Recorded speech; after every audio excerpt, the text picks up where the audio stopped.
On the Thames, you can see Parliament now once again on the left-hand side, and of course the three towers that compose the building, and the tallest of which, with the Union Jack on top, that is Victoria Tower. And originally that was the entrance to the Royal Palace, but now it is the home of the Parliamentary Archives. With every law passed by Parliament, a copy is kept inside there since the 1400s. Some good laws and some just downright strange ones, including it is illegal to carry a salmon in a suspicious manner. I have no idea what that means, but if you're planning to carry some salmon today, make sure you do so in a non-suspicious manner. But of course, the clock tower, probably the most famous landmark here on the Thames, known the world over as Big Ben. But in a twist worthy of an M. Night Shyamalan movie, I have to tell you the name of that clock tower is actually not Big Ben. It's actually called the Elizabeth Tower. But don't worry, everyone in London still calls it Big Ben, and you ask any Londoner where the Elizabeth Tower is and, well, they'll just look at you blankly. But that's sort of because Londoners don't like it when strangers talk to them.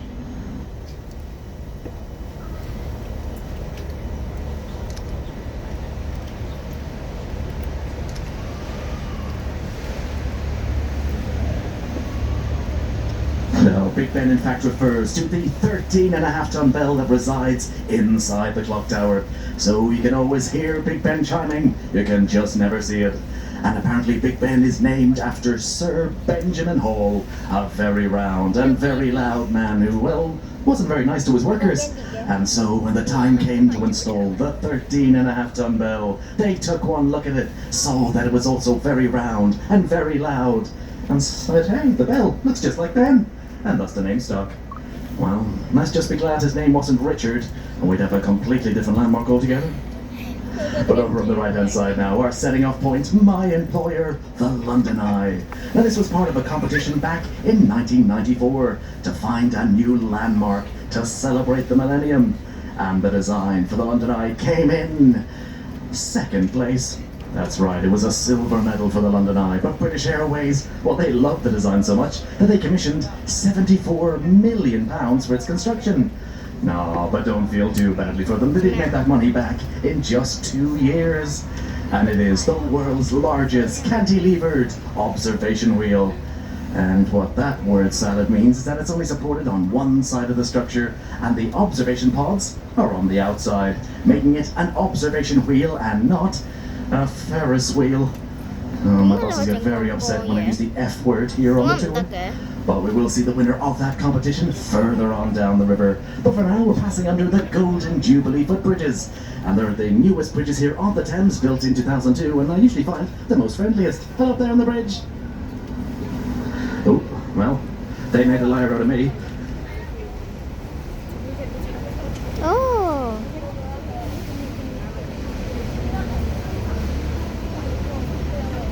Rồi cầm con nha. Ồ, cao con trở lại kìa. And over on the left-hand side, you see a white square building with a green tiled roof and a single flag on top. And that is the world-famous Savoy Hotel, London's first purpose-built luxury hotel. Now, when this opened in 1819, its clientele included the likes of Charlie Chaplin and Marilyn Monroe. But nowadays, the likes of Beyoncé, Justin Bieber, and Taylor Swift make it their home whenever they visit London. And many of you may be staying in lodgings or accommodation this evening, but if you fancy a little bit of an upgrade, well, you can get yourself the Royal Suite for the princely sum of £18,000 per night. Oh, but for that money, you get your own hand-stitched mattress, your own chauffeur, your own private butler, and access to the hotel's 24-hour therapist.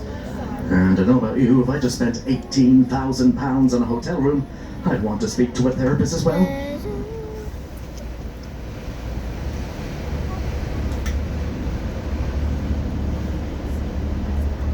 And over on the right-hand side, you'll see a very tall, very grey and rather ugly building with an electronic board in front. And no, it's not a car park. It is, of course, the National Theatre.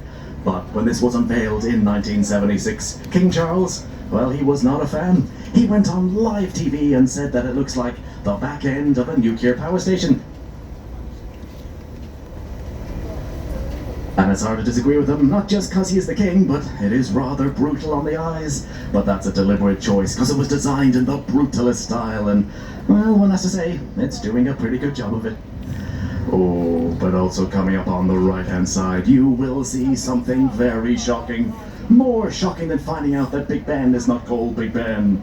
That's right, it's the home of London's very own beach. Ta-da!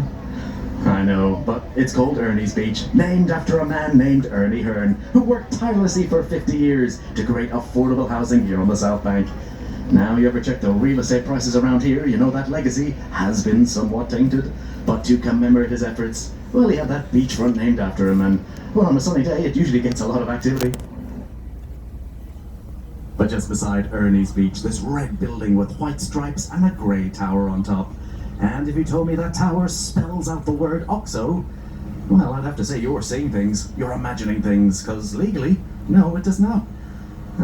Even though that used to be the home of the OXO company.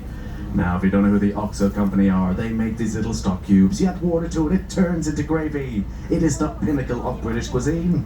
Well, back in the 1930s, they were taken to court when this building opened because it is illegal to have any skyline advertising here on the Thames because the river is a royal highway. Well, the OXO company, as you can see, they were not deterred by this. They hired a very clever lawyer who stood up in front of the judge and said, "Your Honor, please, we know the law. We have not advertised our company name. We merely ordered a series of random geometrical shapes to serve as our windows. And they just so happen to come in the form of a circle, a cross, and another circle. They are not letters, they are only shapes. It is a complete coincidence." And do you believe him? Of course not. Well, as you can see, the judge did, and they got away with it. But after the ruling, the judge was laughed out of the courtroom, and he became known as a laughing stock. Stock cubes. Moving swiftly on, passing under Blackfriars Bridge now, known as 2.5 bridges, and, well, you'll soon see why.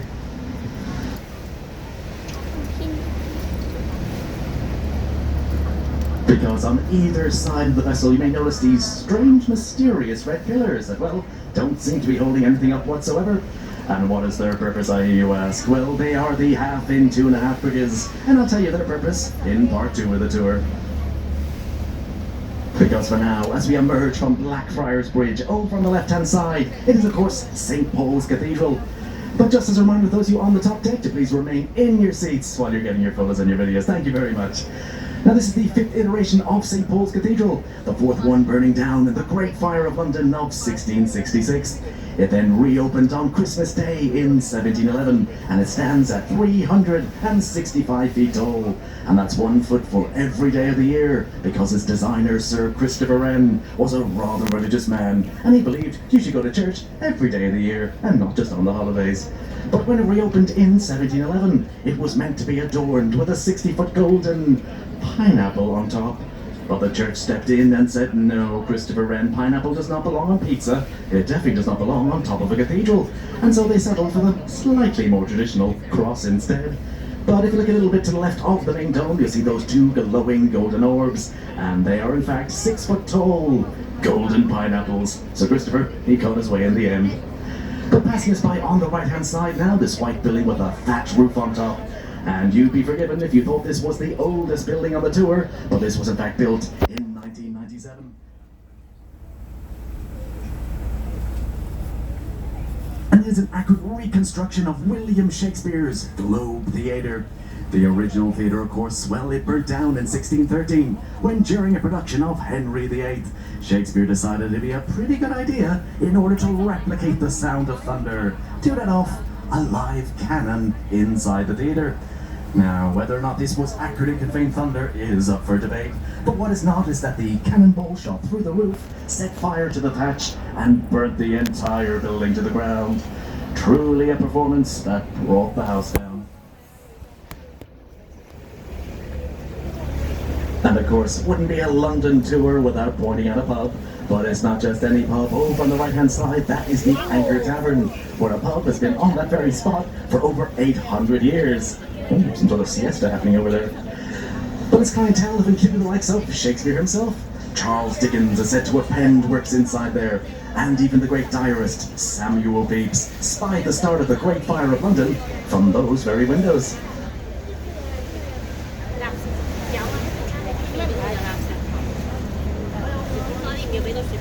But speaking of the Great Fire of London, over on the left-hand side, a tall stone column with a golden flame on top. That is the monument to the Great Fire of London, known simply as the Monument. Very creative. But it stands at 66 meters tall, and that's not just to commemorate the year of the fire, but also you lay it flat on its side, and the tip of that flame will touch the building where the fire is said to have started, which is a bakery over on Pudding Lane. Now 311 steps will take you up to the observation deck, also designed by Sir Christopher Wren, with the idea being that Londoners could climb to the top and watch the City of London being rebuilt around them. Now that is 311 steps, so it's a tribute to the fire, because when you reach the top, your thighs will be burning. But the Great Fire of London was rather devastating. It raged for 4 days and 4 nights, but only 6 people perished in the blaze, whereas to this day the construction of the monument has killed 8, meaning that the monument to the Great Fire of London is more deadly than the fire itself. But of course, the sight that many of you may have come to see here today, the world famous, the iconic, the legendary London Bridge, is directly behind you. That's right, that boring grey concrete slab we just passed under, that's the historical London Bridge. Where's up ahead?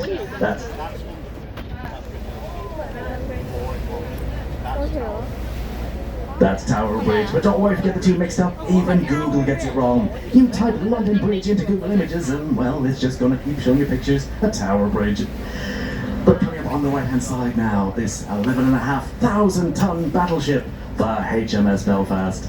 And this was instrumental at the start of World War II. Said to have fired some of the opening shots of the Normandy D-Day landings, and is said to have sunk Hitler's favourite battleship, the Scharnhorst, which apparently was 3 times its size. After which it took part in peacekeeping duties up until 1963, where it was said to be scrapped and decommissioned. Upon which the Imperial War Museum stepped in and said, no, don't do that. We'll buy it, we'll take it off your hands for the princely sum of £1 whole pound. So now it stands as a floating museum to the Navy. But of course, the glorious Tower Bridge is looming up ahead, and it's actually a lot younger than it looks. It was built in 1894, designed by Horace Jones in the vascular style, meaning that the 2 sections in the centre rise up like a drawbridge to allow tall ships to pass through underneath.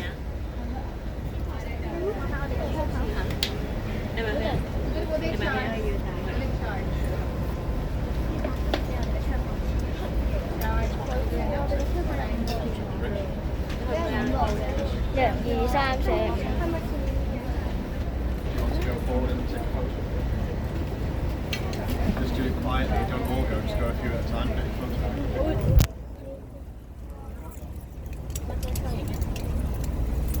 Well, as you get ready to pass under Tower Bridge, you got the chance to take part in an old Edwardian sailor's legend. And it says, you wave to someone on Tower Bridge, and they wave back. Well, you get 5 years good luck. I don't know about you, I need all the good luck I can get. And thankfully it's a little bit more busy up there than it was on Westminster Bridge. So let's see if we can get their attention up there and get that good luck in the bag. Hello up there on Tower Bridge. There we go, lovely stuff, much better. And that's a real Edwardian legend, because this would have been the last port of call for sailors to wave goodbye to loved ones as they headed out to sea, in the hope that they would return back safely within 5 years. So there we go, 5 years of good luck for the entire boat. But for any American friends on board, just further on up the river on the right-hand side is a little blue pontoon building with a red roof.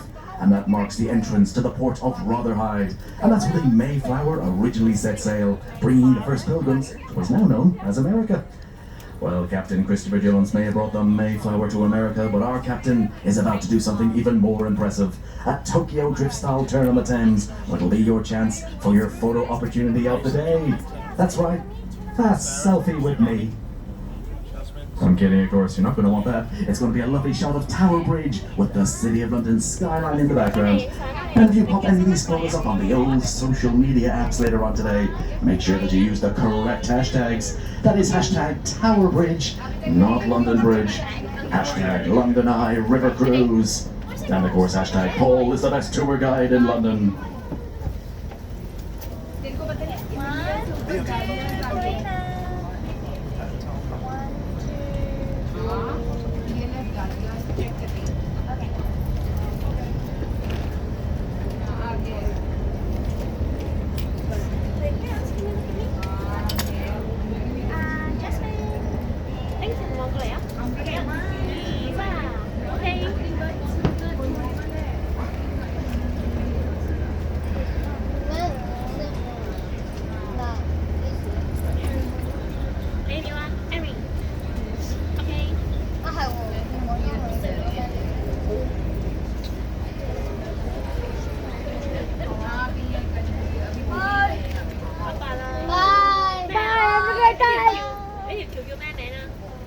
Tower Bridge. Hả? Tower Bridge. À là Tower Bridge, cái gì đó? Cái gì bị giới thiệu á? London Bridge. Cầu với hiệu sư. But as we leave Tower Bridge in our rear view mirror, you can see its namesake, the Tower of London, over on the right hand side. Now that magnificent structure was built in 1066 by William the Conqueror and has served many functions over its lifespan, including a royal palace, a fortress, a treasury, an armory, a mint, and even at one point a zoo. But perhaps most infamously, a place of torture, imprisonment, and execution. And you can see on the embankment wall the lettering, the entry to the Traitors' Gate, just above a bricked off archway. Well, that wasn't always bricked off, that's where traitors would have been brought inside the tower by boat, never to return again, in London's first one-way system. But despite its very grim history, I definitely would recommend visiting the Tower of London. It's probably the most prolific historical site in the city, at nearly 1,000 years old. But while you're there, make sure to keep an eye out for the Yeoman Warders, better known as the Beefeaters, because they are the guardians of the crown jewels. They all live and work inside the Tower of London. And if you approach a Beefeater and ask them very nicely, on the hour, every hour, they give you a tour of the entire tower, completely for free. But make sure to give them a little tip at the end, because you know that urban legend, you tip any tour guide in London, you get an extra 5 years good luck. Oh yeah, completely real legend. But over on the right hand side now, this collection of skyscrapers is the City of London itself. And because the dome of St. Paul's Cathedral is a protected sightline, meaning that it must be visible from 8 specific points in the city. It's actually illegal to block the view of the dome from those 8 spots. So every time a skyscraper goes up here in London, it has to take that sightline into consideration. So they tend to bend and curve at some unusual shapes. And the round building tucked away at the very back, that's better known as the Gherkin. The pointed one is the Scalpel, the one with the triangles on it, that's the Cheese Grater, and the building closest to us, that's better known as the Walkie-Talkie.